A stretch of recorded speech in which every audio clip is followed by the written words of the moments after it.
இடத்துல ஒரு பஞ்சம், அதெல்லாம் நமக்கு தெரியும். பஞ்சம் வரும் பொழுது பார்வோன் அவரை அதிபதியாக வைக்கிறார். நீயே பார்த்துக்கோ யோசேப்பு, அந்த சிங்காசனத்தில் மாத்திரம் நான் உட்கார்ந்திருப்பேன், மற்ற காரியத்தை அவ்வளோத்தையும் நீ பார்த்துக்கோ யோசேப்பு. யோசேப்பு கையில மொத்தத்தையும் ஒப்பு கொடுத்துட்டாரு. ஒப்பு கொடுத்து யோசேப்பு அதை பொறுப்பெடுத்து பார்க்கும்போது யோசேப்பின் சகோதரர்கள் வருகிறார்கள். அங்கே எங்கே தூக்கி போட்டார்கள்? குழிக்குள்ள தூக்கி போட்டு விற்றவர்கள் யோசேப்பை தேடி வருகிறார்கள். ஆனால் இது யோசேப்பு என்று அவர்களுக்கு தெரியாது. யோசேப்பின் சகோதரர் வந்து முகங்குப்புற தரையிலே விழுந்து அவனை வணங்கினார்கள்.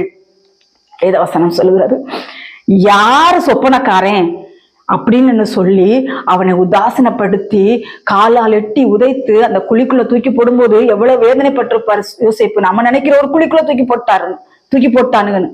ஆனா அந்த குழிக்குள்ள போடும்போது தண்ணி இல்லாத ஒரு குழி, எவ்வளவு வேதனைப்பட்டிருப்பாரு யோசிச்சு பாருங்க. காயங்கள் பட்டிருக்கும், வேதனைகள் அனுபவிச்சிருக்க மாட்டார். அந்த குழிக்குள்ள தூக்கி போட்ட அதே சகோதரர்கள், பார்வோன் இடத்தில் விற்று போய் இஸ்மவேலர் இடத்தில் விற்று போட்ட அதே சகோதரர்கள் இன்றைக்கு பார்வோனை தேடி வருகிறார்கள்.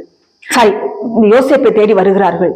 யோசேப்பு ராஜ பதவியில் அரண்மனையில அதிகாரியாய் உட்கார்ந்து இருக்கிறார். கர்த்தருடைய பிள்ளைகளே, முகங்குப்புற வந்து யோசேப்பை வணங்குகிறார்கள்.